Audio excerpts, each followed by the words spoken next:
You ask Tiger to solve. This deals with linear equations with one unknown.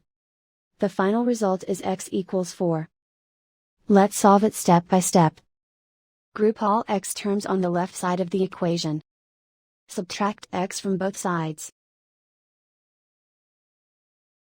Group like terms. Simplify the arithmetic. Group like terms.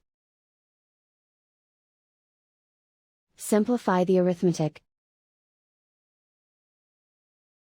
Group all constants on the right side of the equation. Add 2 to both sides. Simplify the arithmetic.